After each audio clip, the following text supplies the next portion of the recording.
नमस्कार and welcome back. हमारे अजीत डोभाल जी को भेजा गया है इसरो के अंदर। अब आप बोलेंगे यार, अजीत डोभाल एक नेशनल सिक्योरिटी एडवाइज़र हैं, वो इसरो में क्या कर रहे हैं? मैटर यही है कि इसरो में गद्दार अब पाए गए हैं, क्योंकि दो रॉकेट लॉन्चेस रिसेंटली वो दोनों के दोनों नीचे गिर गए। आज तक तो आपने कभी सुना नहीं है कि भारत का कोई रॉकेट नीचे गिरा हो, लेकिन इस बार रॉकेट्स नीचे गिर रहे हैं। और वो भी कौन से रॉकेट्स? जिसके अंदर बहुत ही सेंसिटिव सैटेलाइट्स को भेजा जा रहा था, वो वाले रॉकेट्स नीचे गिरे हैं। अब मोदी जी ने क्या किया? उन्होंने बोला यार बिलियंस ऑफ डॉलर्स का नुकसान हो गया, मुझे उसका मैटर नहीं है, लेकिन नेशनल सिक्योरिटी को कॉम्प्रोमाइज़ किया जा रहा है, वो बैड लक नहीं हो सकता, ये सैबोटाज है, ये ब्रीच है।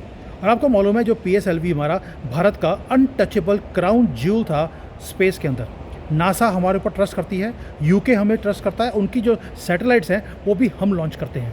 भाई जब हम लॉन्च कर रहे थे अपनी सैटेलाइट्स को, वो बड़ा ही, जिसको बोलते हैं ना, ईर्ष्या से वो हमें देखते थे, क्योंकि उनकी सैटेलाइट्स हम लॉन्च करते रहे, जबकि हम पहले अपनी सैटेलाइट्स को लॉन्च उनसे करवाते थे। और सडनली जो प्राइड ऑफ इंडिया है वो आसमान से नीचे गिरना शुरू हो गया। मई 2025 में PSLV C61 वो नीचे गिरा, और जनवरी 26 में C62 वो भी क्रैश हो गया। और दोनों जो है एग्जैक्ट सेम प्रॉब्लम उसमें पाई गई। जो क्रिटिकल थर्ड स्टेज होता है वो चोक कर गया। क्या ये कोइंसिडेंस है? आपने 100 से ज़्यादा आपने सैटेलाइट की उसको लॉन्च किया है, आपका कोई भी रॉकेट वो फेल नहीं होता। तो जो दिल्ली के हाईएस्ट ऑफिस है, प्रधानमंत्री का ऑफिस, उन्होंने बोला यार कोइंसिडेंस नहीं है, कुछ दिक्कत है। इसीलिए अजीत डोभाल को भेजा गया वहाँ पर इसरो में कि भाई जाके इंस्पेक्शन कीजिए। जो हमारा मीडिया है वो इसको इंस्पेक्शन का नाम बोल रहा है।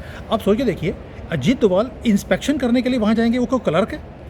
और सेकेंडली, जब भारत का टॉप स्पाई मास्टर जब क्वाइटली जाता है विक्रम साराभाई स्पेस स्टेशन के अंदर, तो मैसेज बड़ा चिलिंग और क्लियर है कि ये एक इंजीनियरिंग प्रॉब्लम नहीं है, और वो हंट कर रहे हैं गद्दारों को, और गद्दार पाए गए हैं वहाँ पर जो इसरो के अंदर बैठे हुए हैं। और ये मैसेज ये है कि सैबोटाज है, हमें मालूम है, इसलिए अजीत डोभाल को वहाँ भेजा है। अब आप सोच के देखिए कि जो रॉकेट्स है उसके ऊपर था क्या, ये बड़ा इंपॉर्टेंट है। तो आपको कड़ियाँ जोड़ सकते हैं आप। वो वेदर की ट्रैकिंग सैटेलाइट्स नहीं थे, वो हाईली क्लासिफाइड जो डिफेंस लिंक्ड एसेट्स हैं उसको भेजा जा रहा था ऊपर। ये वो स्ट्रेटेजिक पेलोड्स थे जो डिज़ाइन किए गए थे कि जो हमारे दुश्मन हैं उनके ऊपर हम आंख रख सकें। We can watch them, we can hear them. और अभी जो दो ये लॉन्चेस हैं उसके अंदर जो हमारे सैटेलाइट्स हैं मैसिव, वो डिस्ट्रॉय होने के कारण हमारे पास एक ब्लाइंड स्पॉट आ गया है।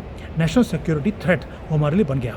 यानी कि कोई है हमारे दुश्मनों में या वेस्टर्न पावर्स में जो नहीं चाहते थे कि हमारी आंखें ऊपर आसमान में जाएं। They wanted our eyes to be closed, इसलिए इनको सैबोटाज किया गया। दूसरा प्रॉब्लम एक और भी है।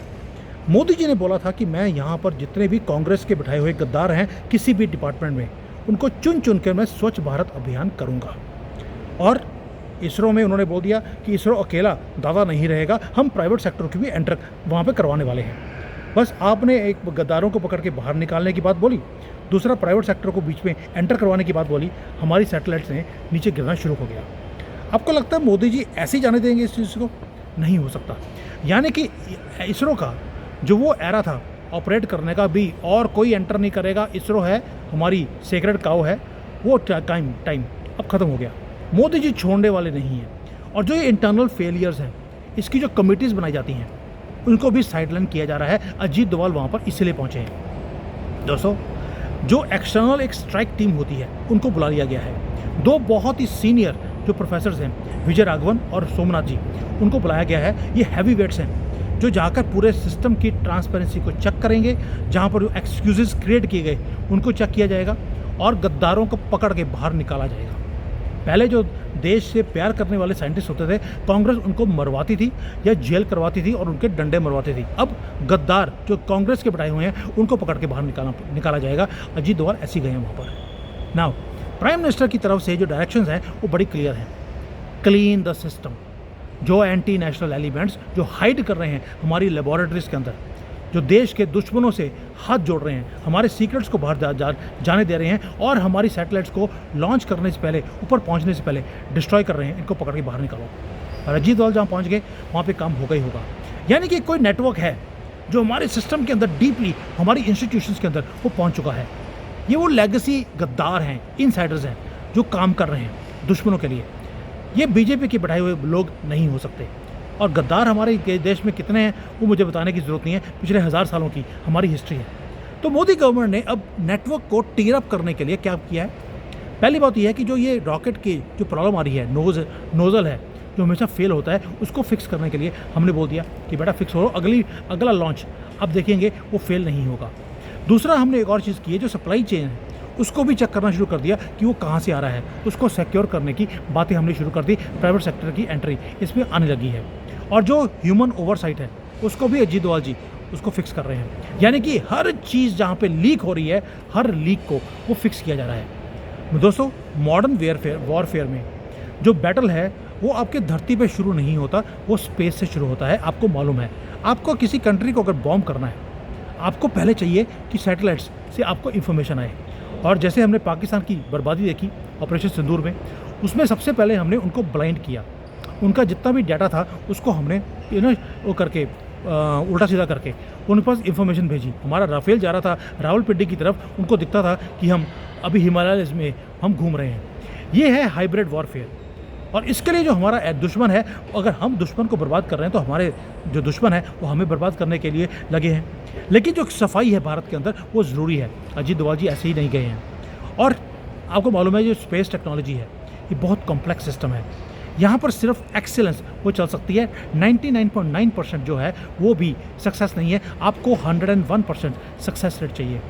और जो फेलियर है, फेलियर आपको एक ही चीज़ दिखाता है, ये साइंस है, इसमें फेलियर नहीं हो सकता।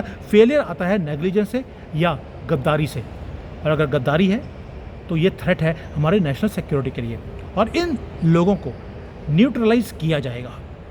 दोस्तों, इंडिया का जो स्पेस प्रोग्राम है वो वेपन है कि दुनिया भर के साथ हमने टाई अप कर लिया।